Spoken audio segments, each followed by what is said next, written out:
ఇదంతా.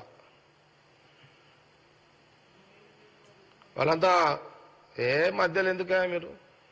కాబట్టి వాళ్ళు బెంచ్ కార్లలో తిరుగుతారు. కేటీఆర్, హరీష్ రావు, ఆ కుటుంబం మొత్తం బెంచులలోనే తిరుగుతారు. ఇంకా నాకు వేరే పేర్లు రావు, కార్లై. చిన్నారా నీకేమన్నా తెలుస్తే చెప్పు నాకు. ఆర్డీ, బీడీ, గీడీలు అన్నీ ఇట్లా తిరుగుతారు వాళ్ళంతా. BMW.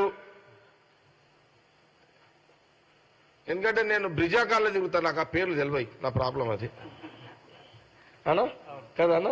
నేను ఈ మధ్యలో అయితే టాక్సీ బండ్లో తిరుగుతున్నా, చిన్న బండ్లే. ఈ మధ్యలో అయితే ఆటోలలో కూడా తిరుగుతుంటాను నేను.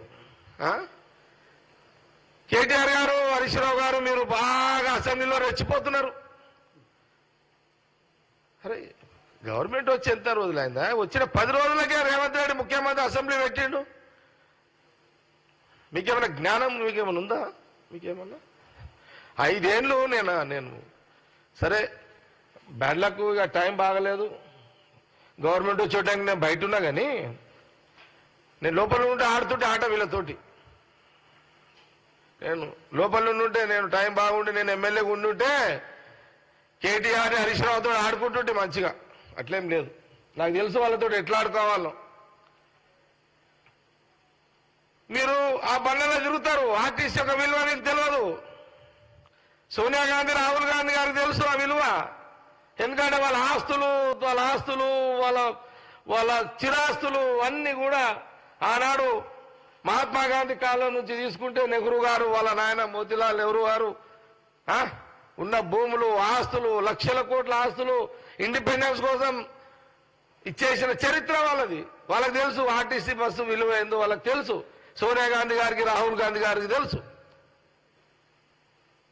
కేసీఆర్ కుటుంబానికి తెలియకపోవచ్చు.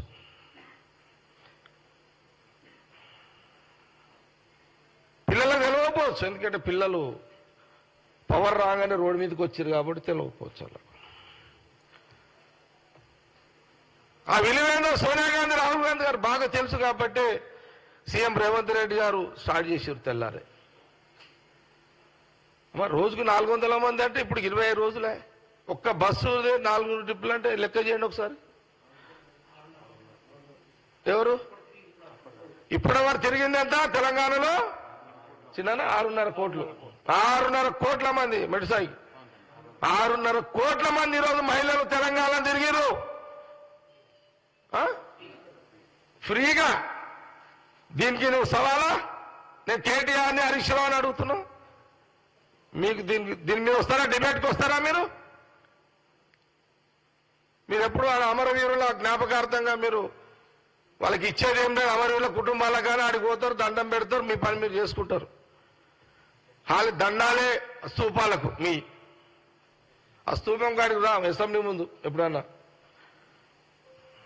మా యూత్ కాంగ్రెస్ ఎన్ఐసి వాళ్ళు వస్తారు, వాళ్ళు చూసుకుంటారు మీ సంగతి అంతా. అరే ఏం ఇదంతా ఏం 10 రోజులకు మీరు ఎప్పుడైనా నేను అడుగుతున్నా, బీఆర్ఎస్ కేటీఆర్ని, హరీష్ రావుని అడుగుతున్నా, ఆ రోజు మీరు ఎంత సమయం మీకు ఇచ్చిర్రు? మీరు ఎప్పుడైనా బట్టి విక్రమార్క సిఎల్పి నాయకుడుగా మాట్లాడాలంటే ఎప్పుడైనా మైక్ ఇచ్చిరా? మీరు ఇవ్వలేదు. ఎందుకంటే మమ్మల్ని ఏం అడుగుతారో, ఏం ప్రశ్నిస్తారో, ఏం నిలదీస్తారో మీరు ఎప్పుడు ఇవ్వలేదు. కానీ ఆ రోజు స్పీకర్ గారు, మరి సిఎల్పి మా ముఖ్యమంత్రి గారు రేవంత్ రెడ్డి గారు, మీకు ఇది డెమోక్రసీ, కాంగ్రెస్ డెమోక్రసీ, ఎవరైనా మాట్లాడుకోవచ్చు, మీరు మాట్లాడుకోండి అని మీకు మైకులు స్వేచ్ఛగా వదిలేము. అదేదో 10 రోజులకే మీరు ఏదో అయిపోయిందని చాలా బాధ అనిపించింది మాకు. అది ఈరోజు మా పిఆర్ఓ అంటున్నాడు, హరి అంటున్నాడు, రిపోర్ట్ ఇస్తున్నాడు. గాంధీ భవన్లో రిపోర్ట్ ఉంది. 6.5 కోట్ల మంది మహిళలు ఈరోజు తిరుగుతున్నారు. అంటే ఇంకా 4 ఏళ్లలో ఎంతమంది మహిళలు ఈరోజు ఎంత హ్యాపీగా భారం లేకుండా ప్రయాణం. ఒక యాదగిరిగుట్ట పోవచ్చు, తెలంగాణ బస్సు ఎక్కడ పోతే అక్కడ మహిళలు ఫ్రీయే కదా. కాబట్టి ఇది ఈ విషయాన్ని కూడా గమనించాలి. ఇక రెండవది ఆరోగ్యశ్రీ. 10 లక్షలు ఆ రోజు సోనియా గాంధీ, రాహుల్ గాంధీ గారు చెప్పిండు, ప్రజలు నమ్మిరు, మాకు ఓటేసిరు, సీఎం రేవంత్ రెడ్డి గారు అమలు చేసేసిండు.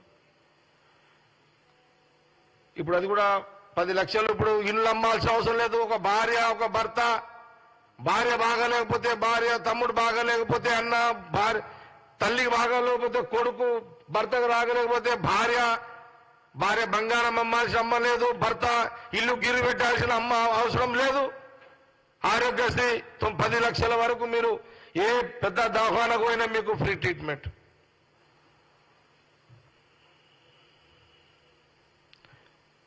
ఎందుకంటే మీకు ఫ్రీ ట్రీట్మెంట్ విలువ తెలియదు. ఎందుకంటే మీరు ముఖ్యమంత్రి గారి కొడుకులు, బిడ్డలు, మీకు ఈ బాధలు తెలివయి. డబ్బు పెట్టుకున్నానికే తెలుస్తుంది కదా, పేదోనికే తెలుస్తుంది బాధ ఏందో, కష్టమేందో. కాబట్టి అది మంచి పద్ధతి కాదు. వచ్చిన ఇది ఎన్ని రోజులకు మనము ఈ ఆరోగ్యశ్రీ సెకండ్ 2 రోజులకే కదా అన్నా చిన్న 2 days 2 రోజులే